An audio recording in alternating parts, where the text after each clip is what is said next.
This morning we're talking about decisions. Decisions. And for those of you in the room who can't figure out which fast food restaurant you want to go to, this is going to be a tough one for you. No, I'm just kidding. But anybody got a mind like that? Like, I'm hungry. I don't know what I want. And then you go through an hour of Uber Eats, and then you're just like, I guess I'm going to eat a bag of chips. No, nobody? Okay, just my wife. Okay. All right. So, if you know my story a little bit, I'm sorry you're going to hear a little bit of repetition, but if you don't, my wife and I came to Colorado 5 years ago this year in October, so coming up. But our interview process, we had decided that when we had gotten married, we spent about a couple months in marriage, and we decided, maybe the Lord wants to move us, so we said, let's just start praying. There had been some discontentment in our hearts, and we didn't totally align theologically with the church we were part of for 9 years anymore. And so we were just like wading the waters, and then we found out we were pregnant. And so all of a sudden, my wife's definitely feeling more because she's got all the hormones. And so she comes to me and she's like, the Lord just spoke to me. He said, let's go after our heart's desire. And I was like, okay, well, we agreed that when we got married, we would decide together. So let me go check with God.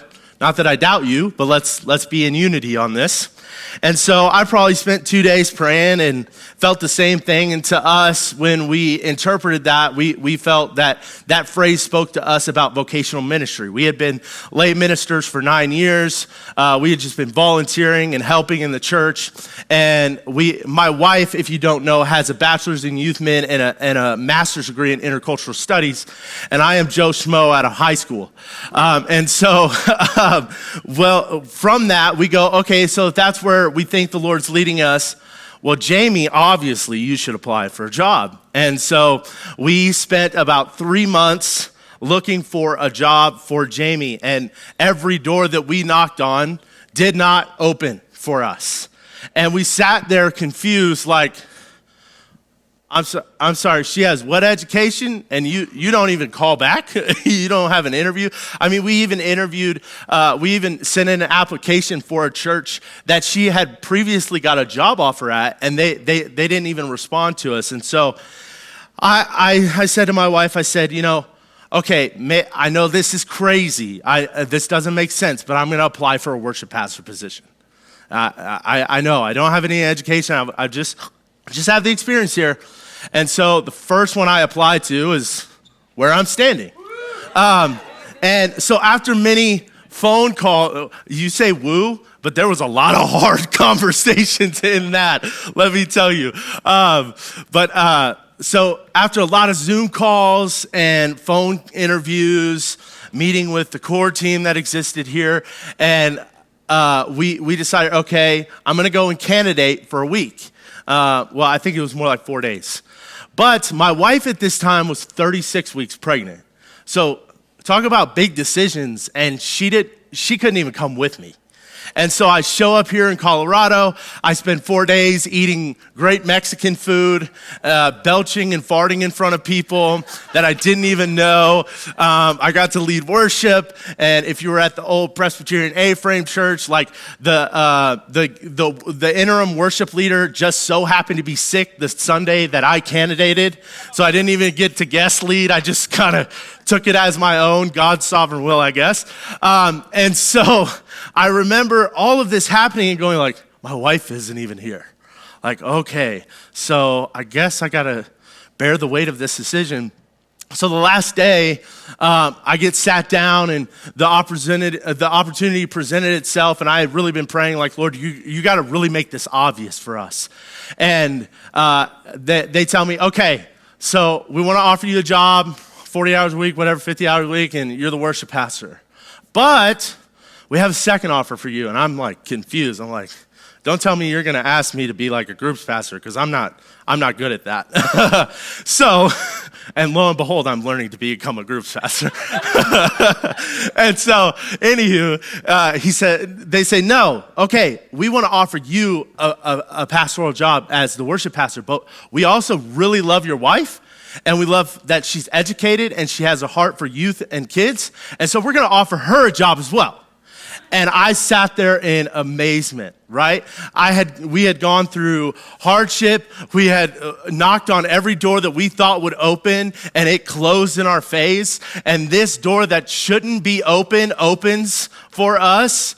And so there's a large decision at our doorstep, and I call my wife, right? And I'm just like a giddy mess.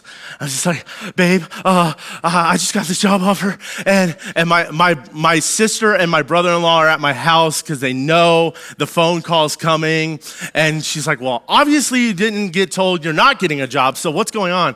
And so I explain it, and she's like, yes.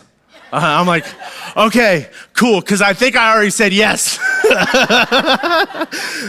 But anyway, most of us in this room, we've made, whether they're small or large, we've had some large or small decisions in our life, right? Whether it's moving, whether it's family, whether it's your job, or, you got to buy a car and you're like, do I get a junker or do I take on a large payment? Whatever it is. But we all make decisions, and in Matthew 7, what we're going to look at today, 13 and 14, Jesus is presenting a decision to the Jews. So let's go ahead and put up Matthew 7, verse 13 through 14, and we'll get into this. Verse 13 says, "Enter by the narrow gate, for the gate is wide and the way is easy that leads to destruction. And those who enter it are many. For the gate is narrow and the way is hard that leads to life. And those who find it are few." Okay. Jesus is like talking in a little bit of parable, but I think we get it, but I'm not totally sure. But let's just hit that first piece. Enter by the narrow gate. And notice, this is not a question. This is not a should you do it. This is a do it. This is a command, right? Enter by the narrow gate. And so context here, right, guys? So Sermon on the Mount, what is typically known is that after Matthew 7, verse 12, as we get into 13 and all the way through 28, Jesus has kind of ended his sermon piece, and what he's doing is he's on the application piece.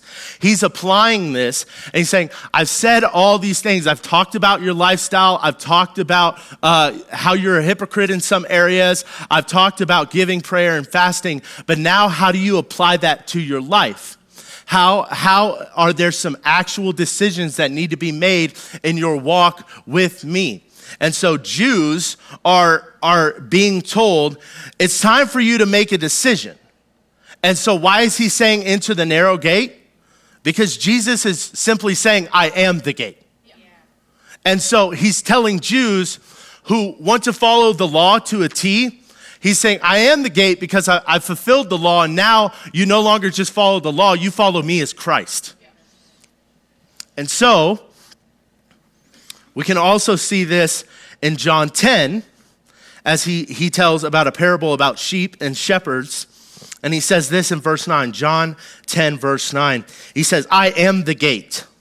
Whoever enters through me will be saved. They will come in and go out and find pasture. One of the things this does, right, just the first sentence, and that verse, it destroys the idea of modalism. We have this wave in New Age Christianity, and it's been created mainly by the tail end of the millennial generation and now full throttle on the Gen Z. We want to know our feelings are true, and we want to know that they're validated all the time, no matter whether we're right or wrong. And we want to be told that we're going to have our way. We're going to do it our way because our way is truth, right? This is let's take a coin statement, right? This is my truth. This is my truth. Well, contrary, guys, Jesus is truth. Okay, so we have to subject ourselves to the truth of God before we just outlandishly start manipulating everyone to think, oh, this is my truth, this is my world. I get to run it the way I want to. No, you submit to God. And so clearly he's saying, in a new age world where we think, modalism is the idea that God is the all-knowing God, although he can come in forms of he, she, they, it. Jesus is really cool.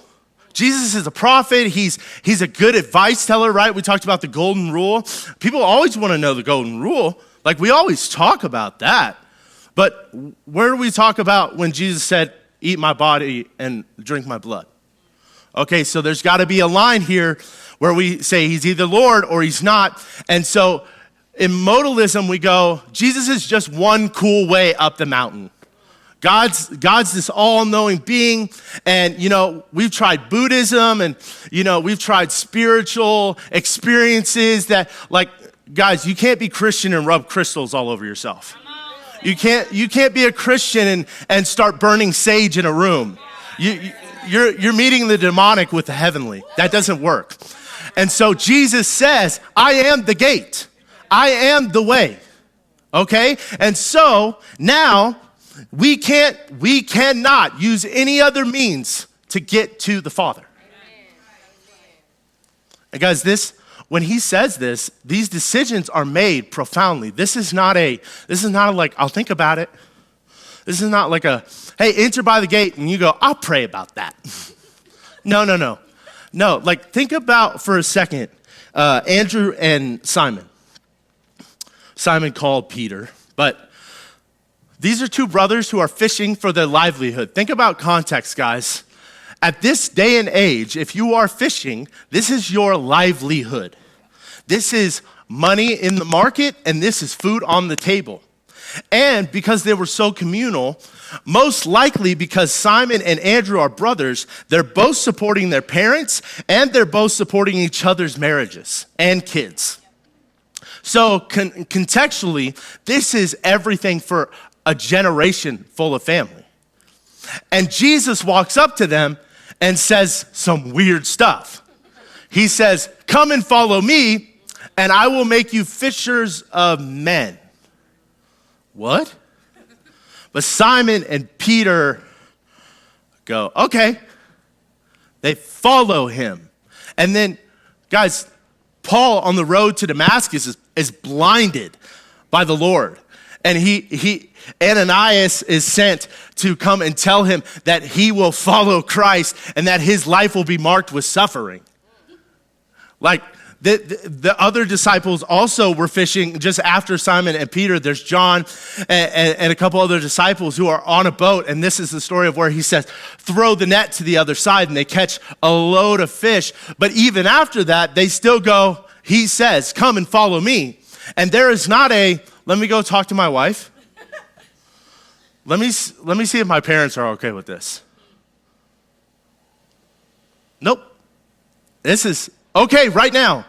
Can you imagine that phone call, guys? Like, hey, babe, this grungy guy on the beach, he just told me to follow him. She would say, can you please come home?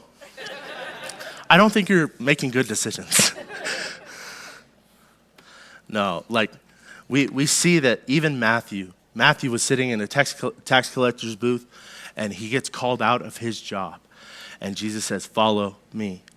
And so we are making decisions not in the comfortability of our lifestyle, but when Jesus calls us.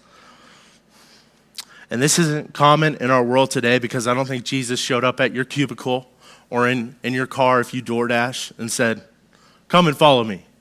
No, most of us actually end up in a church, or we end up in a small group, or not everyone, but this is usually by the way a means that we find ourselves in, and we hear from somebody or a preacher or someone in our small group or a friend tell us the message of the gospel, because Jesus in the living flesh is not walking around anymore, but he is by the power of the Spirit through us.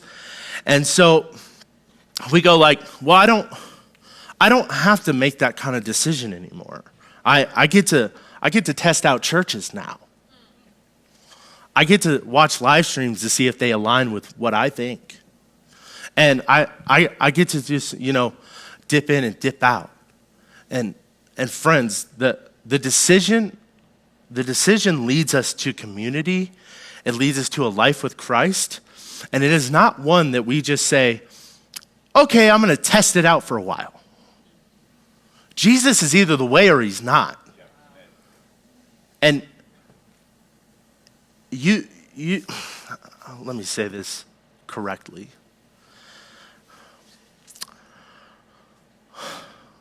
When the Spirit calls you,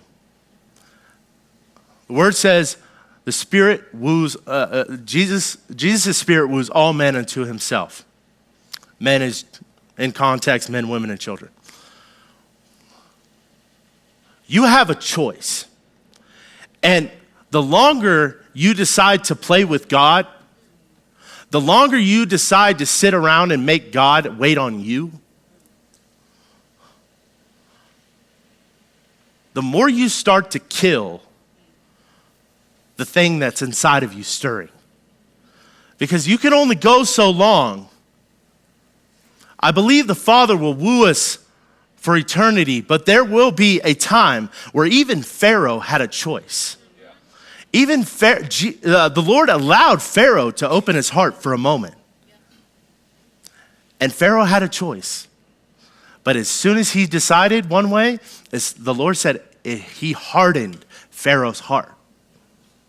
And we've talked about this, and we've talked about this in the Sermon on the Mount, that there comes a point, guys, where we cannot continue to play with God. He is the Lord. You are not his master. And he rules and reigns over your life. He is not your taskmaster who just, we've talked about this. He just doesn't do it because you want it. Like, we don't just fast because it just makes us get a miracle. Like, that doesn't work that way. And so we make a fine decision to follow Jesus rightly, and we don't just make him wait on us. Let's look at this verse again. Enter by the narrow gate, for the gate is wide and the way is easy that leads to destruction, and those who enter by it are many. For the gate is narrow and the way is hard that leads to life, and those who find it are few. Jesus here says, even though I've given you all the information, I know you want to make an educated decision. So here's your options. The gate is wide and the way is easy that leads to destruction, and those who enter it by it are many. For the gate is narrow and the way is hard that leads to life, and those who find it are few. Guys, this is a simple passage. This is really easy. What's the wide gate? Let's just talk wide gate, narrow gate, right? So now if we know that Jesus is the gate, there's specifically one gate he is. He's the narrow gate.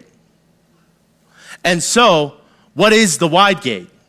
The wide gate is you choosing to live life on your terms. The wide gate is you desiring your flesh. You saying, you know what? I'm going to have it Burger King today. I'm going to have it my way. And you know what? Instead of just today, I think I'll go ahead and live my life this way completely. I think it's easier to stand in a world that lets me compromise my views. I think it's actually easier for me to walk down the street and not know what I stand for anymore. You know what? I think I'll just walk around and not know what I believe and not know what I care about. And I'll just wander around this big old universe. No. And it's not just as simple as that, because also the wide gate here, we're talking about destruction.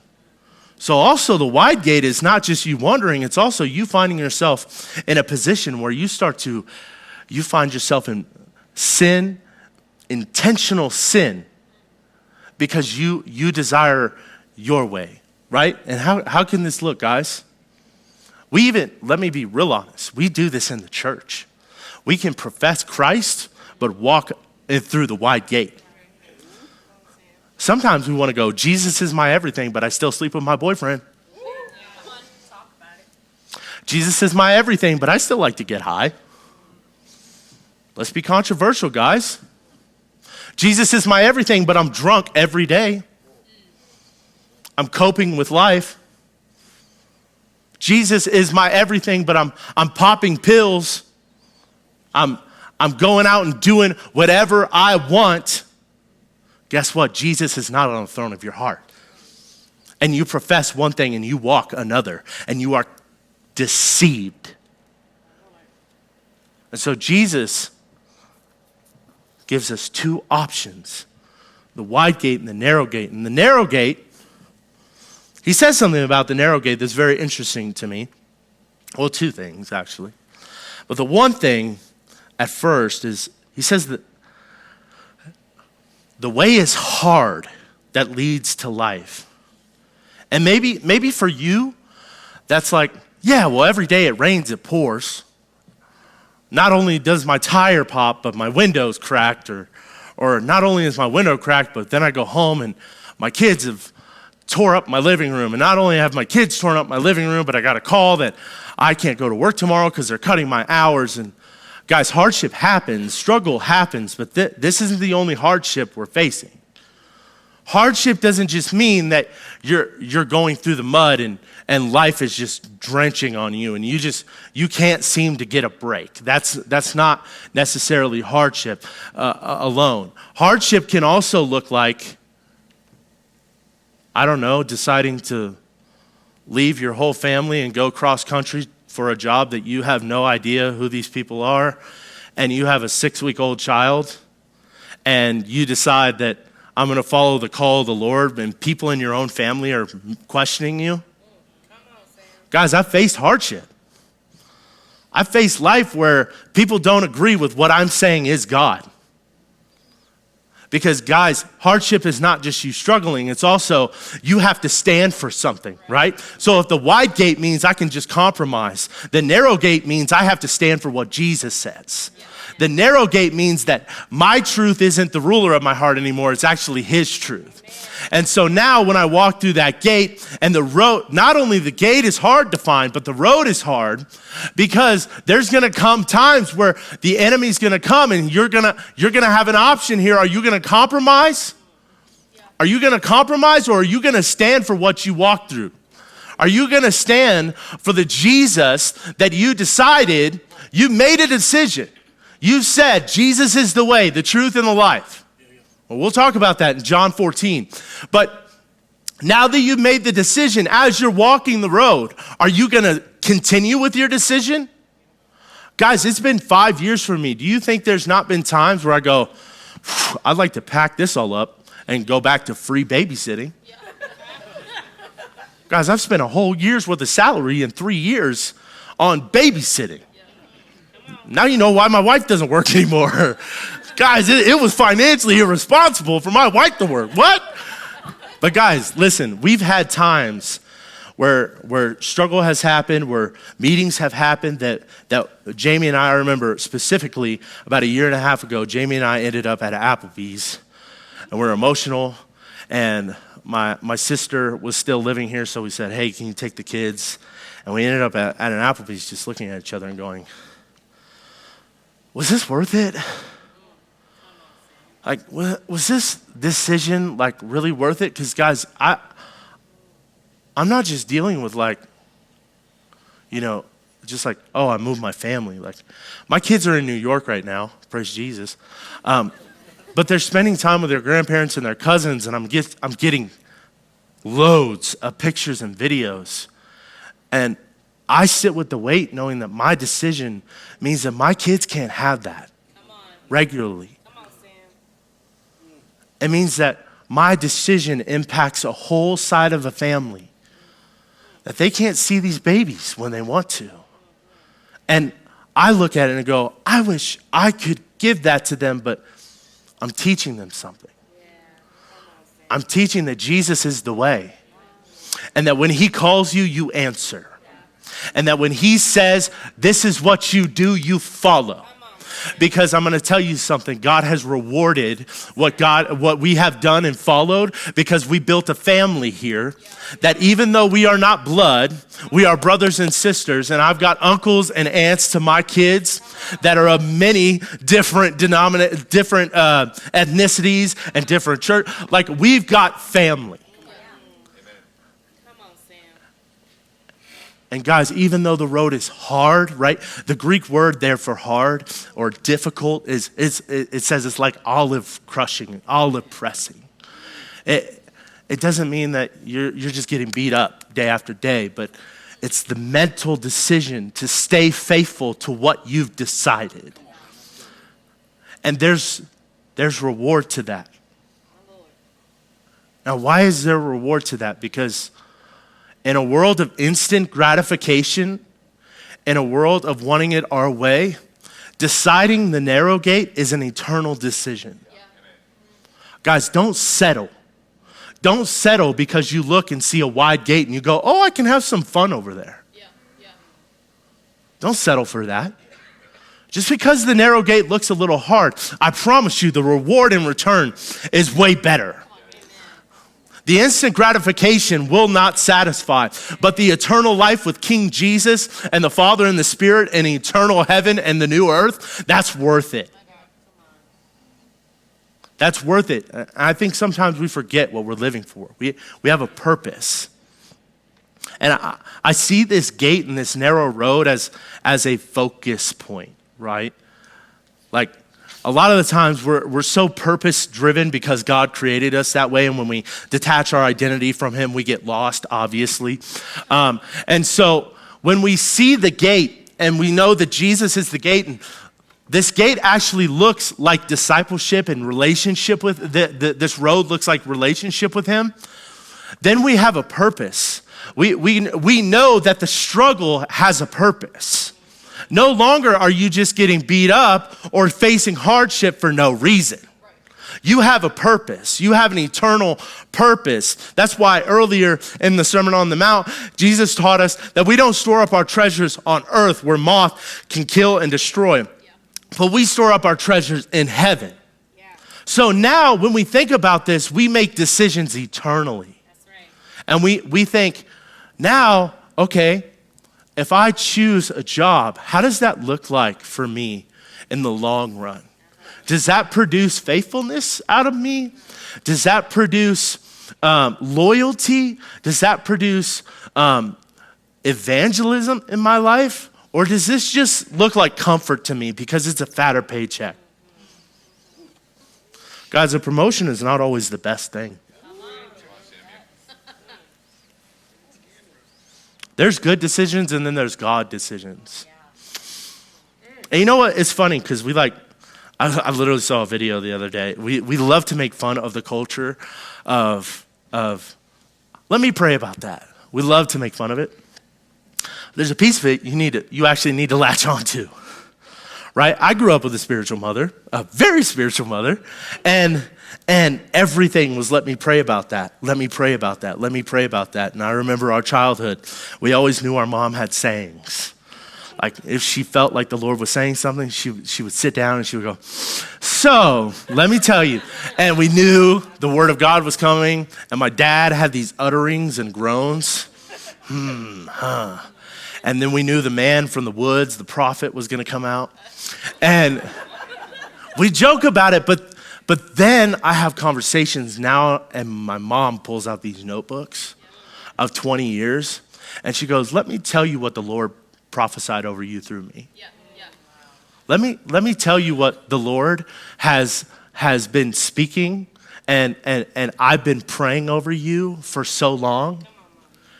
And so guys, like, we make fun of the culture, but the reality is I wish some of us would start thinking more eternally and going, what would God say about this? What would the Spirit say to me right now? And another encouragement to you guys, the Spirit is not just your like, okay, gonna do it. All right, tell me what to do. Yes or no. The Spirit is not just a yes or no.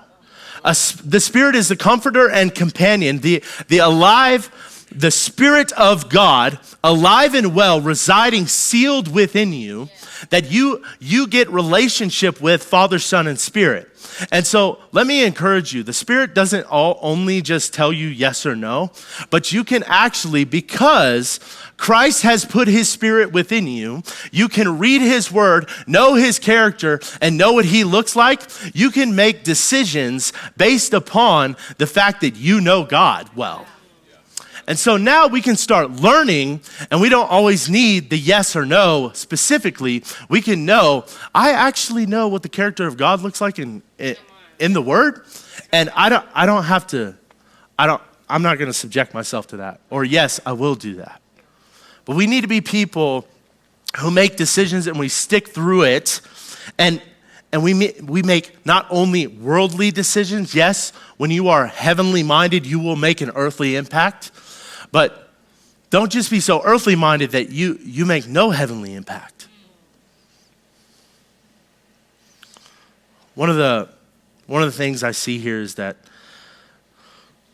Jesus in John 14, you put that up, he said, and this is context, he's talking about, he's right into I am the vine. He's talking about relationship. He's talking about his position as the Son to the Father and the Father to the Son and us within that. And in 14, verse 6, he says, I am the way, the truth, and the life. No one comes to the Father except through me.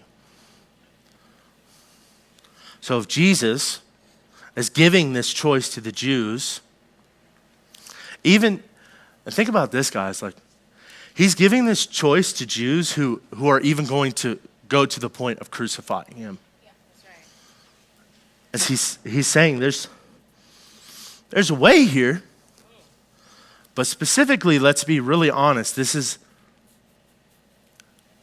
the narrow way. Let me see here. Few find it. Those who find it are few. Why does that matter? The Jews and the Pharisees and the Sadducees, who are all sitting there, who know the law, know the Old Testament prophecies of the Messiah would come, are sitting in front of the Messiah and they are going to deny him. Why are there those few of those who find it? Because you can know the Word of God and still deny it. Guys, why do you think Satan is so smart? Why does he know how to get you? He watched it all. He knows your Bible better than you do, unfortunately, most of the time. And reality is, guys, is he's speaking eternally here for a moment. He's saying, there's hypocrites who look at me and profess me, but they do not know me.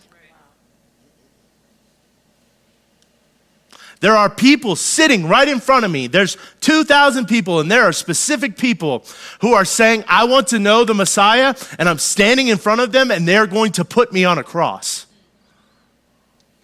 And guess what? There's still people today who want to live their life and profess Christ, but yet in the moment, we would still crucify him. Because we still want our way. We really don't want him on the throne of our hearts. So we need to subject ourselves to Christ as Lord, saying, you are the gate. You are the only way. I cannot find any other means to get to the Father. And guess what, guys? It gets better. There's not many paths up the mountain, but Jesus came off the mountain.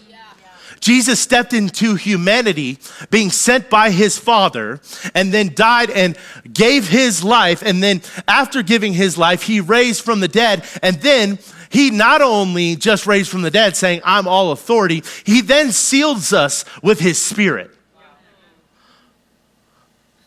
Man, amen, I'm done. Now, like, for real, like, we make a decision based on a God. Yes, he says some outlandish things, but it has to be that way. It has to be a decision that you go, I know it's weird, but he's the true king. And even though I know that he says, eat my body and drink my flesh, I know that he's speaking to the eternal gift that he will give freely. And even if you don't understand it, I will stand for it. So we decide that when he calls us, we make a decision that, okay, he is the gate, he is salvation. But guys, I want to just encourage you. Sanctification and the road that we lead our lives on is not linear. Discipleship and living your life with Christ is not one plane. Right? We have emotions, we have ups and downs. Our road looks a little bit more like this. Sometimes you need a bike, like it's a triathlon. Sometimes you need a bike, sometimes you need to swim. Sometimes you just need a boat to take you. And sometimes you're hoping a helicopter comes to take you over the mountain. But Jesus said a 14er today for you. And like, dang it, I did not train for this. But reality is, guys, like hardship, struggle, there's hope. Because even though Christian life can be marked with suffering, we also have the hope that he turns ashes to beauty. He turns my mourning into dancing, and he turns my heaviness into praise. And so now I have this exchange because I've made an eternal decision to follow the one true God. Though yet there may be sorrow for the night, joy comes in the morning. That's right. So you don't have to just wander around going, God, is this going to be like this forever? Well, I mean, if God marked you as a martyr, I'm sorry, but yes. But reality is we will have suffering, but there is also joy. And though the road is hard, there will be patches that are smooth like butter. Yes. Because we have a God of the suddenlies, and we also have a God who says, wait. Yeah. And so we answer to him. Yeah. And so, lastly, if this life and this discipleship is a long road and it gets up and down, there should be a stream of praise through it. That is your constant. That Jesus is the same yesterday, today, and forever.